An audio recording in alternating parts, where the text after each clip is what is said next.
Welcome back everyone. Wave energy का मतलब है सीधे ओशन वेव मोशन को इस्तेमाल करने लायक बिजली में बदलना। पुर्तगाल इस तरीके को जल्दी अपनाने वालों में से एक है, क्योंकि उसकी लंबी अटलांटिक कोस्टल लाइन में लगातार वेव क्लाइमेट रहता है, जिसमें बहुत एनर्जी पोटेंशियल है। पुर्तगाल के पश्चिमी किनारों पर वेव क्रेस्ट के प्रति मीटर एवरेज पावर यूरोप में सबसे स्ट्रॉन्ग है। इस एनर्जी को इस्तेमाल करने के लिए ऐसे डिवाइस चाहिए जो वेव्स के ऑसिलेटरी मोशन को कैप्चर करें और उसे मैकेनिकल या हाइड्रोलिक पावर में बदलें, जिसे फिर जनरेटर के जरिए बिजली में बदला जाता है। सोलर या विंड के उलट यहाँ का फिजिकल प्रिंसिपल चलते हुए पानी की काइनेटिक और पोटेंशियल एनर्जी है। वेव एनर्जी सिस्टम्स को समझने का पहला स्टेप यह जानना है कि वेव्स एनर्जी को कैसे कैरी करती हैं। जब हवा ओशन की सरफेस पर चलती है तो फ्रिक्शन मोमेंटम को पानी में ट्रांसफर करता है, जिससे ऑसिलेशंस बनते हैं। वेव पानी का कोई बड़ा हिस्सा नहीं है जो लगातार आगे बढ़ता रहता है, बल्कि यह पानी के पार्टिकल्स का ऑन ऑर्बिटल पाथ्स में घूमना है, जो सरफेस पर एनर्जी को ट्रांसमिट करता है। कैरी की गई एनर्जी की क्वांटिटी वेव की हाइट, पीरियड और लेंथ पर डिपेंड करती है। डिवाइसेस को इस मोशन को कैप्चर करने के लिए डिजाइन किया गया है, या तो फ्लोटिंग स्ट्रक्चर्स, ऑसिलेटिंग चेंबर्स या सबमर्ज्ड प्रेशर डिवाइसेस के थ्रू। हर डिवाइस लोकल वेव कंडीशंस की फ्रीक्वेंसी के हिसाब से ट्यून किया जाता है। सबसे अच्छे डिजाइनों में से एक है पॉइंट ऑब्जॉर्बर बॉय।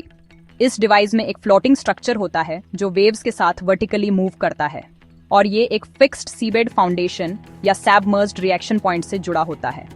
जैसे जैसे बॉय ऊपर नीचे होता है, अंदर का पावर टेक ऑफ सिस्टम इस रिलेटिव मोशन को एनर्जी में बदल देता है। Power take off hydraulic, pneumatic या डायरेक्ट ड्राइव लीनियर जनरेटर पर बेस्ड हो सकता है। फॉर एग्जाम्पल, एक हाइड्रोलिक सिस्टम में बॉय का मोशन एक्यूमुलेटर्स और टरबाइन के थ्रू फ्लूइड को पंप करता है, जो फिर इलेक्ट्रिसिटी प्रोड्यूस करने के लिए एक जनरेटर को ड्राइव करता है। बॉय के वर्टिकल मोशन की सिंप्लिसिटी इसे अलग अलग सी स्टेट्स में वर्सेटाइल बनाती है। एक और बड़ा डिजाइन है ऑसिलेटिंग वाटर कॉलम। ये असल में एक ऐसा चैम्बर होता है जिसकी ओपनिंग वाटर लाइन के नीचे होती है, और ये ऊपर हवा को ट्रैप करता है। जब लारें पानी को चैम्बर में धकेलती हैं तो ट्रैप हुई हवा कंप्रेस होती है और एक टरबाइन से होकर गुजरती है। जब लहर पीछे हटती है तो पानी का लेवल नीचे गिरता है और हवा को उल्टी दिशा में टरबाइन से खींचता है। स्पेशल टरबाइन, जैसे वेल्स टरबाइन, को इस तरह से डिजाइन किया जाता है कि वे हवा की दिशा चाहे जो भी हो, एक ही दिशा में घूमते हैं, जिससे लगातार बिजली बनती रहती है। पुर्तगाल ने अजोरेस में सबसे पहले पूरे पैमाने पर ऑसिलेटिंग वाटर कॉलम प्लांट का टेस्ट किया, जिससे इस तरीके की व्यवहार्यता साबित हुई। एटेन्यूएटर टाइप डिवाइसेस भी होती हैं, जो लंबी जुड़ी हुई संरचनाएं होती हैं और पानी की सतह पर तैरती हैं और लहरों की दिशा के साथ खुद को अलाइन करती हैं। जैसे जैसे लहरें डिवाइस की लंबाई के साथ आगे बढ़ती हैं, सेगमेंट जॉइंट्स पर फ्लेक्स होते हैं। ये फ्लेक्सिंग मोशन हिंज में लगे हाइड्रोलिक पंप्स को चलाता है, जो फिर फ्लूइड को प्रेशराइज करते हैं, और हाइड्रोलिक मोटर्स को चलाते हैं, जो जनरेटर्स से जुड़े होते हैं। पेलामिस वेव एनर्जी कन्वर्टर, जिसे पोर्चुगली पानी में टेस्ट किया गया था, इस सबसे खास एग्जाम्पल्स में से एक था। हालांकि कमर्शियल डिप्लॉयमेंट में फाइनेंशियल और ड्यूरेबिलिटी दोनों तरह की चुनौतियां आईं, फिर भी टेस्ट्स ने जॉइंट डिजाइन, मेंटेनेंस और एक्सट्रीम स्टॉर्म्स में सर्वाइव करने के बारे में जरूरी सबक सिखाए। कैप्चर की गई मैकेनिकल मोशन को ग्रिड इलेक्ट्रिसिटी में बदलने के लिए सावधानी से इंजीनियरिंग की जरूरत होती है। एक power take off system waves के अनियमित ऑसिलेशन को ज्यादा कंसिस्टेंट रोटेशनल मोशन में स्मूथ करता है, जो जनरेटर के लिए सही है। इसमें अक्सर हाइड्रोलिक एक्यूमुलेटर या फ्लाई व्हील का इस्तेमाल होता है, जो एनर्जी के उन छोटे बर्स्ट को स्टोर कर सकते हैं और उन्हें स्टेबल रेट पर रिलीज कर सकते हैं। जनरेटेड पावर को फिर पावर इलेक्ट्रॉनिक्स के जरिए कंडीशन किया जाता है, जो ग्रिड से मैच करने के लिए वोल्टेज और फ्रीक्वेंसी को एडजस्ट करते हैं। अंडर सी केबल इलेक्ट्रिसिटी को शोर सबस्टेशन तक ले जाते हैं। क्योंकि ओशन एनवायरनमेंट बहुत हार्श होते हैं, सभी कंपोनेंट को सॉल्ट वाटर कोरोजन, बायोफाउलिंग और लगातार साइक्लिक लोडिंग से होने वाली थकान जैसी चीजों के लिए रेसिस्टेंट होना चाहिए। पुराने जनरेशन के तरीकों की तुलना में वेव एनर्जी कुछ ऐसे फायदे और अंतर देती है जिन्हें हाईलाइट करना जरूरी है।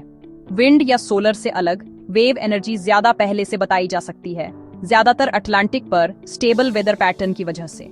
इसमें ज्यादा एनर्जी डेंसिटी भी होती है, इसलिए एक छोटी डिवाइस अपने साइज के हिसाब से अच्छी पावर कैप्चर कर सकती है। हालांकि समुद्र में मैकेनिकल स्ट्रेस और corrosive environment onshore wind turbine या फोटोवोल्टेइक पैनल से ज्यादा मुश्किल होता है। जहां पुरानी टेक्नोलॉजीज एस्टैब्लिश्ड सप्लाई चेन और दशकों के रिफाइनमेंट पर चलती हैं, वहीं वेव एनर्जी अभी भी प्रोटोटाइप्स और पायलट फार्म्स से सीखने के स्टेज में है।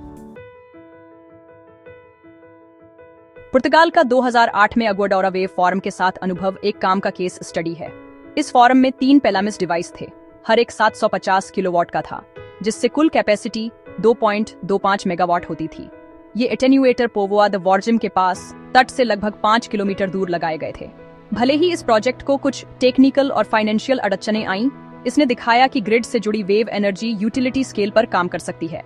इस प्रोजेक्ट से इकट्ठा किया गया डेटा आज भी यूरोप में नए डिजाइन को इन्फॉर्म करता है, जिससे शुरुआती डिप्लॉयमेंट का महत्व पता चलता है, भले ही कमर्शियल सक्सेस तुरंत न मिले। मॉडर्न पोर्चुगली रिसर्च ड्यूरेबिलिटी और कॉस्ट रिडक्शन पर फोकस कर रही है। डिवाइसेस को अब कंपोजिट मटेरियल से रीडिजाइन किया जा रहा है ताकि वो कोरोजन से बचे रहें और उनका वजन भी कम हो। कंट्रोल सिस्टम्स को इन डिवाइसेस को अलग अलग सी स्टेट्स के हिसाब से ट्यून करने के लिए डेवलप किया जा रहा है ताकि वे किसी भी कंपोनेंट को ओवरस्ट्रेस किए बिना मैक्सिमम एनर्जी कैप्चर कर सकें। Engineers modular power take off units पर भी काम कर रहे हैं, जिन्हें समुद्र में बदला जा सकता है, जिससे डाउन टाइम कम होता है। ये एडवांसेस दिखाते हैं कि वेव एनर्जी भी उसी इनोवेशन पाथ पर चल रही है जिस पर कभी विंड टरबाइन चले थे, अर्ली एक्सपेरिमेंटल मशीन्स से लेकर ज्यादा स्टैंडर्डाइज्ड और रिलायबल इक्विपमेंट की ओर। पुर्तगाल के लिए नियर टर्म आउटलुक में 5 से 20 मेगावाट के बीच रेट किए गए डेमोन्स्ट्रेशन प्रोजेक्ट्स शामिल हैं। 2026 तक यह उम्मीद की जाती है कि पुर्तगाल के तट पर कम से कम एक नया मल्टी डिवाइस फॉर्म चालू हो जाएगा और सीधे राष्ट्रीय ग्रिड से जुड़ जाएगा। ये फॉर्म औद्योगिक पैमाने पर रखरखाव, विशेष जहाजों द्वारा तैनाती और ऑफशोर विंड जैसी अन्य समुद्री गतिविधियों के साथ एकीकरण जैसी चीजों के लिए टेस्ट बेड के रूप में काम करेंगे। वे उन बाजारों में आर्थिक व्यवहार्यता का आकलन करने के लिए मूल्यवान डेटा भी प्रदान करेंगे जो अनुमानित नवीकरणीय उत्पादन को पुरस्कृत करते हैं। मीडियम टर्म में डेवलपमेंट में हाइब्रिड ऑफशोर एनर्जी पार्क शामिल हो सकते हैं, जो वेव कन्वर्टर को फ्लोटिंग विंड टरबाइन के साथ जोड़ते हैं। ये दोनों टेक्नोलॉजी म्यूरिंग और केबलिंग इंफ्रास्ट्रक्चर शेयर करती हैं, जिससे लागत कम करने में मदद मिलती है और दोनों को मिलाने से पावर आउटपुट बैलेंस हो जाता है, क्योंकि हवा और लहरें आमतौर पर थोड़ी अलग कंडीशन में पीक पर होती हैं। अटलांटिक के साथ पुर्तगाल की पोजीशन इसे इस तरह के हाइब्रिड इंस्टॉलेशन के लिए एक मजबूत कैंडिडेट बनाती है। इस इंटीग्रेशन के लिए एक ही समय में 2 वेरिएबल इनपुट को मैनेज करने के लिए नई ग्रिड मैनेजमेंट टेक्निक की जरूरत होती है, लेकिन स्मार्ट ग्रिड सिस्टम में तरक्की निश्चित रूप से इसे पॉसिबल बना रही है। आगे देखें तो wave energy distributed coastal generation provide करके कॉन्टिनेंटल ग्रिड्स को स्टेबल करने में हेल्प कर सकती है। यूरोपियन यूनियन की एनर्जी स्ट्रेटजी में रिन्यूएबल सोर्सेज का डाइवर्सिफिकेशन शामिल है, जिसका मकसद इंपोर्टेड फ्यूल्स पर डिपेंडेंस कम करना है। पुर्तगाल के वेव रिसोर्स को इंटरकनेक्शंस के थ्रू स्पेन और फ्रांस में एक्सपोर्ट किया जा सकता है।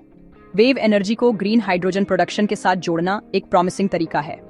वेव फार्म्स से बची हुई इलेक्ट्रिसिटी से इलेक्ट्रोलाइजर चलाए जा सकते हैं, जो फ्लोटिंग प्लेटफॉर्म्स पर होते हैं, जिससे हाइड्रोजन बनती है, जिसे बाद में पाइप या शिप से किनारे तक पहुंचाया जा सकता है।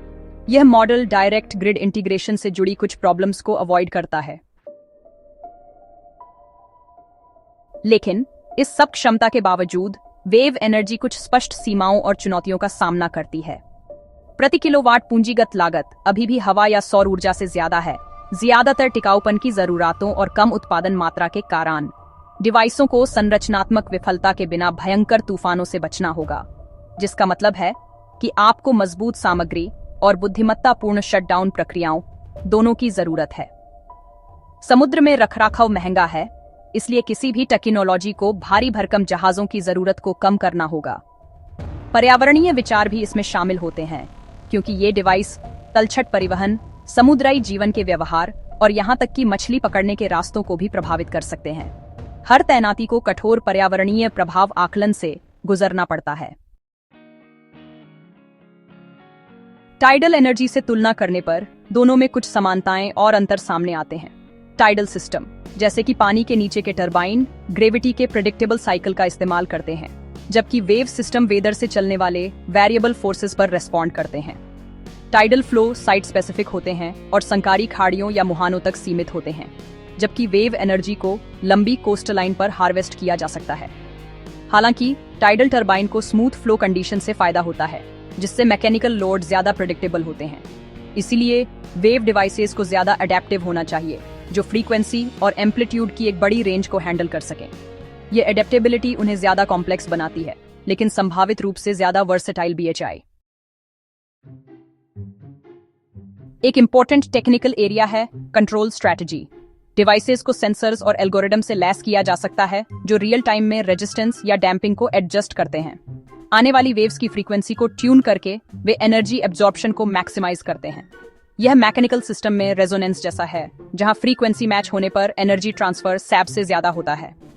एक्टिव कंट्रोल के लिए रिलायबल पावर इलेक्ट्रॉनिक्स और रोबस्ट फीडबैक सिस्टम की जरूरत होती है। प्रॉपर कंट्रोल के बिना डिवाइसेस या तो माइल्ड सीज में अंडर परफॉर्म करने का या एक्सट्रीम फोर्सेस के तहत टूटने का रिस्क होता है।